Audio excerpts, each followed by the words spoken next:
This week we're in 10,000 Islands. Now we haven't been here in a few years, but this place always delivers some incredible action, and the unexpected is the expected here in Southwest Florida. Well, Rob, I just checked the wind forecast. The good news is it won't be a tropical storm. The bad news is it'll be damn close. Yep. Whew. We are going to have to hide in one of the 10,000 islands that you have here. Yep. Actually, the last time I was here, I believe the weather was about the same when we were fishing with Justin Napier. It was almost the exact same thing where we had a front coming. So we had one day of windy, spitty weather, and then the next day, horrible. Horrible, yeah. Horrible. Same situation and 3 different winds. Yeah. Yep. We'll make something happen. We're good at that. Yep.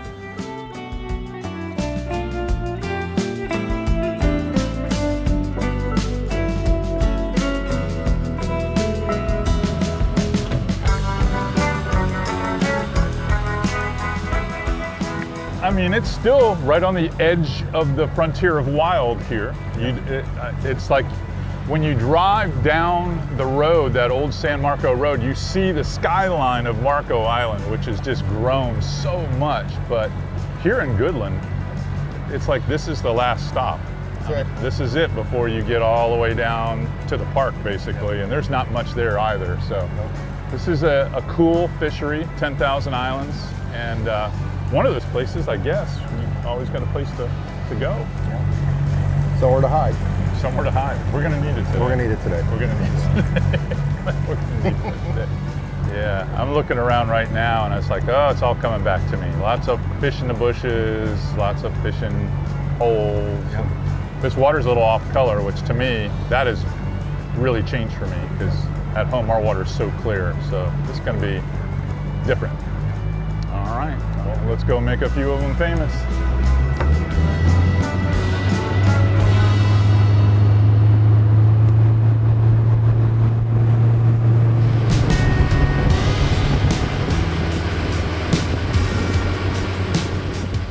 This area is just a labyrinth of creeks and rivers and islands and little back bays. When you are there in the moment, it can be overwhelming. You have no idea where to start.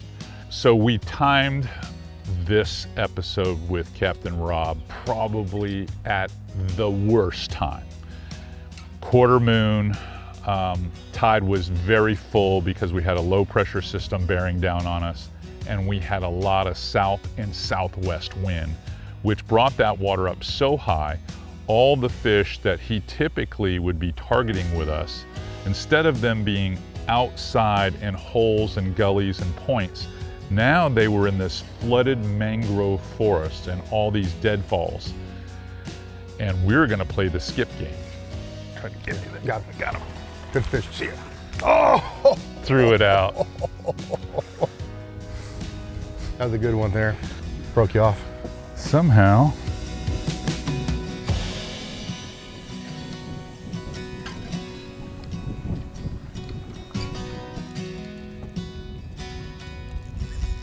Got him. There we go. 3 times. Dude, that was the 3rd bite I had in there. Hold. See how you got to that, buddy? Yeah, I'll get it. 3 times that fish hit that thing. Oh. Whew. Come on, big dog. Break me off. Oh yeah, it's a good one. It is a dog. Yeah, buddy. Nice job. You're doing fine. You got him out here far enough now. Now I'm wondering if I got a big enough net. Wet it a little bit. Come on, big dog.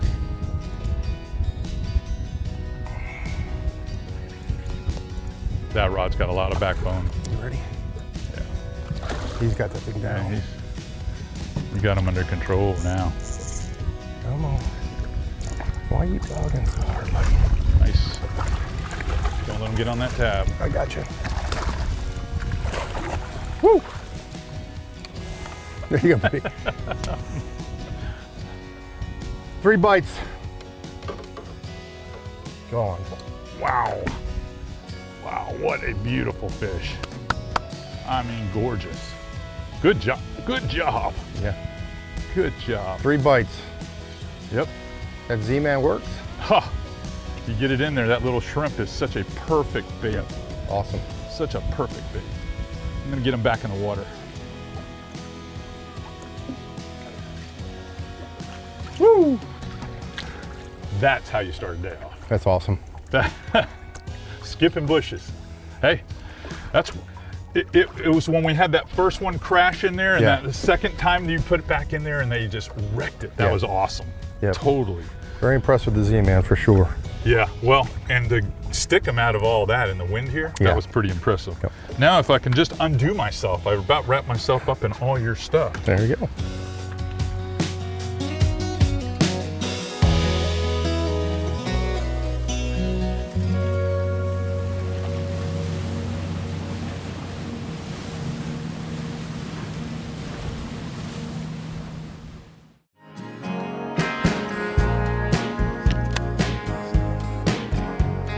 He's in there, he rolled on it.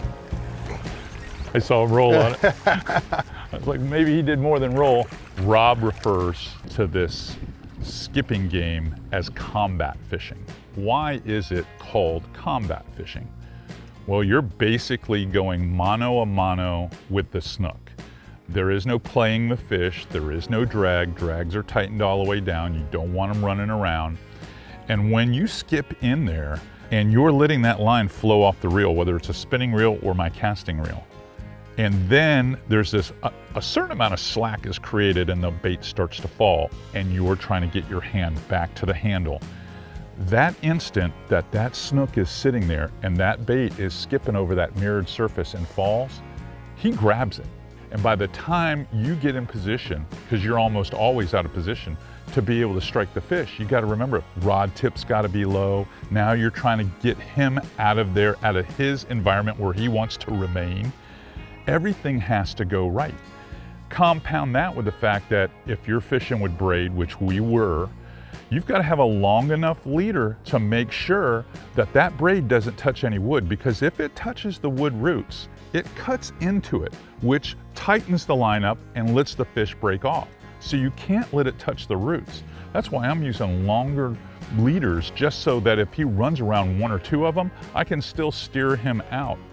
Without that, you can't accomplish the mission. You can't combat them on their terms or they're gonna win. You gotta be able to pull them out. Good fish. Good fish, CA. Whoa! I'll tell you what, this is one of those types of fisheries where it feels like you get electrocuted. Buddy. Got you, buddy. It threw it in there and it sounded like someone threw an M80 firework underneath the tree. He's going. Yeah. Nice job. There you go. Perfect. Well, that was a hell of a cat. When I threw it in there, I was like, well, something eats it, I'll never get it back. And luckily he went airborne enough and I was loaded up. I kind of carried him through the air to get him out to the front. It's literally combat fishing. It's like combat you say. fishing. You got to be ready. You got to have the right gear. Yeah. I heard the drag start to sing a little bit. Awesome. And I was like, woo. Awesome, Nice. buddy. That was great. Nice. You did awesome. Well, Makes me worry when we catch one that's going to be about 35 inches long.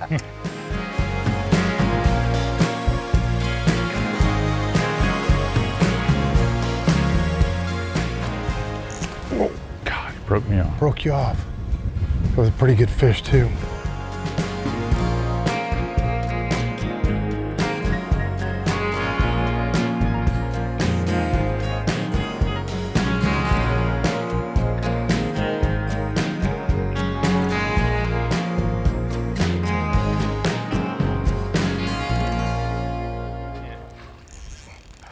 Oh, yeah. That's a good one. Oh, that's a good one. Yeah, I'm gonna Oh, that's a good one. see where you at, buddy. Oh, right here. I'm Right gonna put the bow out. Oh. Oh, I'm yeah. gonna put the bow out, buddy. Oh, yeah. I got him on the, I got him on the on the nail. I'm trying to get him up here too. Whoa. Watch out. That's a good one, buddy.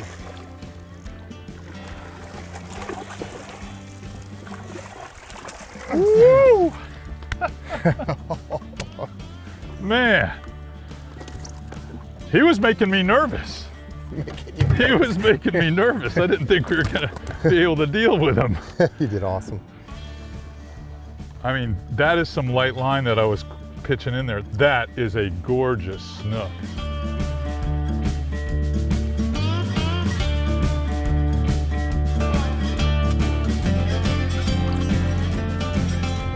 Awesome, CA. Hey man, small craft advisory, no problem for Rob. Yeah, right. No problem for Rob. Well, it was payback for the one we just broke off. Oh, yeah, tell me about It's been tough, but pulled it off. I think the hardest part for me was trying to tie an FG knot in the wind. I mean, I thought I wasn't going to get through it, honestly. I was going to seek some help there. But first cast after that, boom. Awesome job. Love it, love it. Yeah, let's keep grooving down the bank here and see if we can't pop another one or two down this edge. They've got some good ones They're here. chewing, yep. Yeah.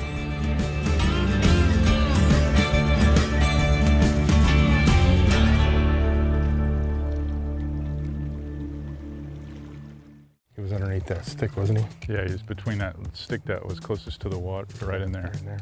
Right in there. There you go. That's just a bait and switch. Get the net. Yeah. I'm coming down your right side. Got you right here. That was awesome. I knew that's all it was going to take too, dude. I knew. It's like, he's looked at that and he bit mine twice. I was like, he just needs to see something a little different and he's going to do it.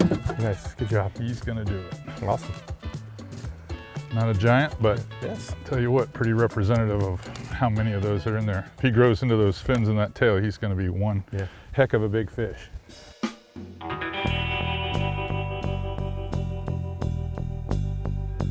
I've got to say this about Captain Rob. He is a skilled caster, because you don't play that game in the jungle down there without being really good at casting into tight places and being able to leverage fish out. He's amazing that way.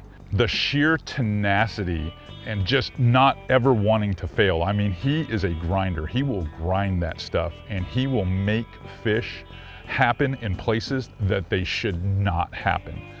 I would wager that if I were with any other personality trying to get this particular episode done, it would not have happened. If you're a client of his, you're lucky. And if you ever want to fish with him, I highly recommend that you bring your A game because he's going to expect it from you. See, three years in that hole right here.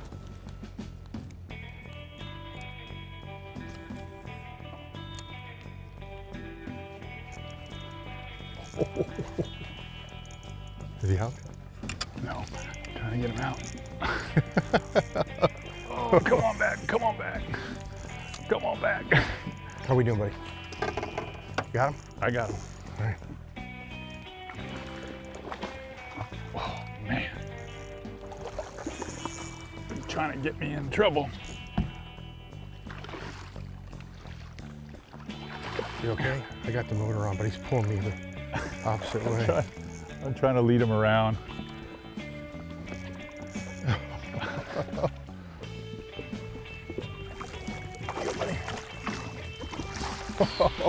You got to be kidding me. I said, throw in that hole. Throwing that hole. You had that weedless bait. I was like, I rolled it in there and it gets back to the back and then it hits and I was like, oh, I'm in a crappy position here because my rod tip was where I couldn't set the hook and I was like, I'm just going to reel tight. Boy, he pounded that thing. Did you see him come out Man, of there? did he hammer that. He was not coming up, my man. No, I got him right on the metal.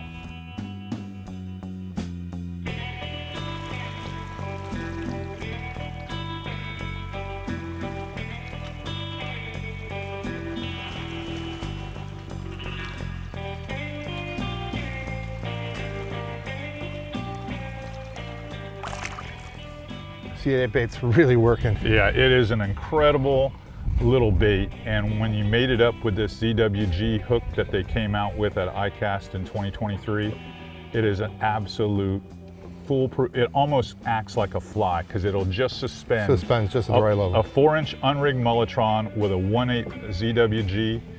This bait hits the water and the tail keeps it floating and it'll sink real slow. And then once I pick it up, it'll just run 4 or 5 inches. And I can throw it over oyster bars when I tuck it up underneath these mangroves and just reel it out.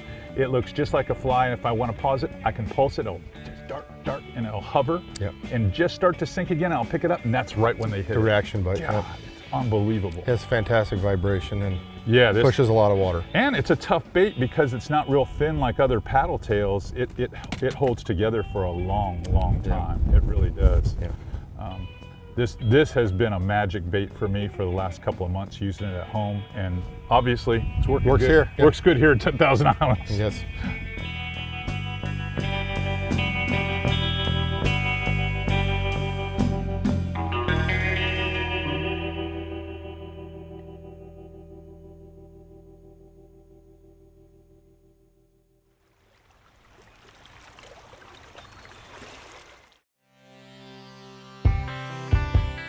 Whether you're skipping bushes, skipping mangroves, or willow trees, docks, you name it, it's about the technique more than it is about anything else. But you have to pair all that up with some good, solid tackle. My advice to any of you that would like to go down there and fish some of the 10,000 Islands and skip trees, you're going to need the right tackle. Most of that stuff is going to be medium, heavy, fast. That's the type of rod that you want. If I'm throwing spinning gear, I almost always throw 4,000 size spinning reels. In some cases, if we're fishing for really big fish, back in Everglades National Park and some of the deeper rivers, I'll even use a 5 or a 6,000 reel. But 4,000 reels are perfect for what we are trying to accomplish. You're going to want to make sure your leader weights are measuring up to about 30 to 40 pound, and then the braid weights were 15 pound on the spinning gear, and they were literally 30 and 40 pound on some of the casting gear that we used. One of the interesting things that made the biggest difference for us was using these new ZWG weighted swim bait hooks. They do a great job when you're trying to negotiate snaggy, craggy zones like the mangrove roots and like those deadfalls.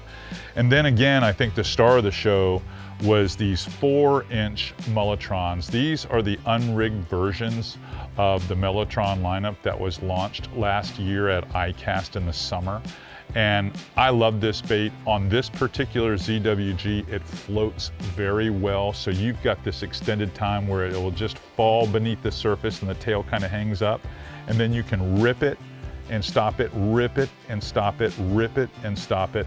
And you can keep that bait in the strike zone for long periods of time. It almost behaves like a fly would when you pull it out of there with this particular hook setup. Now, something about this hook that you're going to want to pay close attention to, and that is there's a little silicone bead on here. That silicone bead helps hold the bait in place when you slide it up inside the little hook slot there. That way, when you're casting hard and you're casting hard and you're casting hard on all those skips, that tail doesn't come down and you're constantly readjusting like you do with normal paddle tails. This ZWG hook, it really changes the game for those of you who like to skip the baits. That's really all you need to know about the tackle that will get it done down there in 10,000 Islands.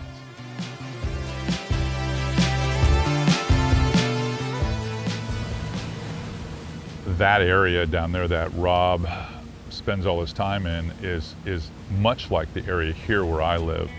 You have to know what you're doing. You have to have a good set of electronics. You know, the Ray Marine, I'm watching intently and watching how he's running through here, because there's so many places that you have to have that local knowledge in addition to your electronics to be able to traverse that zone, because they had Hurricane Irma down there, they had Ian here recently, and there's so many shoaled up zones and snags that you can, you know, really do some damage to your lower unit. So first time down there, if I'm one of you guys that are watching this episode, I would definitely hire a professional guide that lives down there.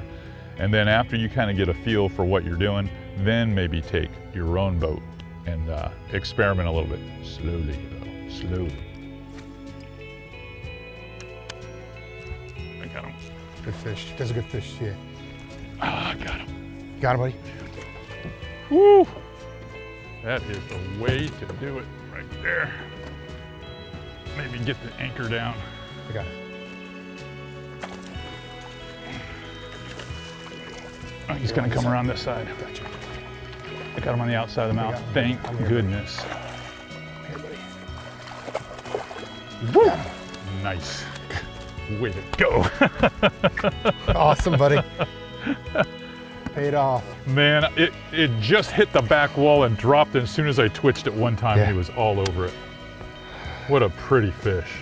That was awesome. That is a great way to end this. I mean, just on this back wall like that, here at the end of the day, what a beautiful fish. As much wind, I'm gonna get a picture with you, the sun low, and that fish to commemorate a good one today, Bubba. I'll tell you what, I cannot thank both Captain Rob Walczak and our camera boat operator, Joey, enough. Those guys put in a very long day for us to make this show happen. And much respect to Rob for being who he is, what he does, what he represents to our industry, and for the community there. He's absolutely a first-class individual. Enjoyed this episode immensely myself. Probably one of my most favorite episodes I've done in the last couple of years, to be quite honest.